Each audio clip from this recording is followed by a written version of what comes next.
வணக்கங்க. இது அங்காளம்மன் சத்யா வீடியோ. அனைவருக்கும் இனிய காலை வணக்கங்க. இன்றைக்கி வெள்ளிக்கிழமை. நல்ல விதமாக சாமி கும்பிடுங்க.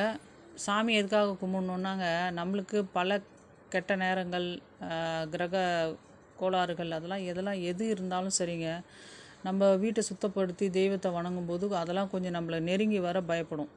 அதாவது நம்மளுக்கு கெட்ட விஷயமே இப்போ கெட்ட நேரமே போனால் கூட நம்மளுக்கு பெரிய ஒரு பாதிப்பு இல்லாமல் சின்ன விஷயங்களோடு நம்மளுக்கு முடிஞ்சு போகும்.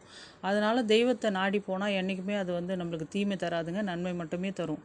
அதனால் முடிந்த வரை வெள்ளிக்கிழமை தோறும் பொட்டெல்லாம் வச்சு சாமி கும்பிட்டு வீட்டை நல்லா ஒரு அந்த துடைக்கிற தண்ணியில் கொஞ்சம் கல் உப்பு, வீடு துடைக்கிற அந்த லிக்விடை ஊற்றுங்க, கொஞ்சம் கல் உப்பு போடுங்க, கொஞ்சம் கற்பூரத்தை நுணுக்கி போடுங்க. அந்த மாதிரி நீங்கள் வச்சு தொடச்சிங்கன்னா அந்த வீட்டை, அந்த தெய்வீக மனம் என்று சொல்லுவாங்க பார்த்தீங்களா, கம கமன்னு அந்த கற்பூர வாசனையும் அந்த கெட்ட நீச்ச ஸ்மெல் இருக்குது பார்த்தீங்களா, அது அந்த உப்பு போடும்பொழுது வராது. நம்ம வீடு சுத்தமாகும்.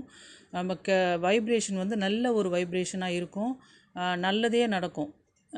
நம்ம ரொம்ப கவுச் நாற்ற வீடு அடிச்சுக்கிட்டு ஒரு மாதிரி ரொம்ப ஸ்மெல் இருந்துக்கிட்டு என்னதான் ஒரு மாதிரி இருந்தால் அந்த இடத்துல தெய்வ நடமாட்டம்ன்றது இருக்காது. அதனால் கொஞ்சம் கல் உப்பு போட்டு வீட்டை துடைங்க. துணி கூட அந்த வீடு மாப்பு போடுற மாதிரி அதெல்லாம் நல்லா நல்லா அலசிட்டு துடைங்க. வீடு நல்லா க்ளீனாக வச்சுக்கோங்க. வெள்ளிக்கிழமையான சாயந்தரமான கமன்னு சில பேர் சாம்பிராணி போடுவாங்க. சாம்பிராணி போட முடியாதவங்க, நெருப்பு கிடைக்காதுங்க அப்படின்றவங்க கம்ப்யூட்டர் சாம்பிராணி வாங்கி யூஸ் பண்ணுறாங்க. ஊதுபத்தி அதெல்லாம் யூஸ் பண்ணுங்கள். அப்படி இல்லைன்னா ஒரு கற்பூரத்தை கொஞ்சம் நுணுக்கி வீடு ஃபுல்லாக போட்டு விட்ருங்க. சொல்ல கமன்னு அப்படியே ஒரு மாதிரி நல்ல வாசனையாக இருக்கும். வீடு துடைச்சிட்டு நல்ல விதமாக சாமி கும்பிடுங்க.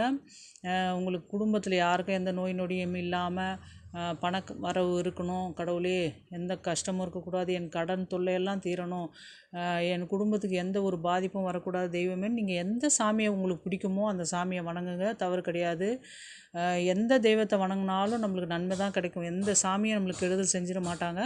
அதனால் நல்ல விதமாக வெள்ளிக்கிழமை சாமி கும்பிடுங்க, நல்லதே நடக்கும். வாழ்க வளமுடன், எந்த குறையும் இல்லாத வாழுங்க, நல்லதே நடக்கும். வணக்கம், வச்சிடறேன்.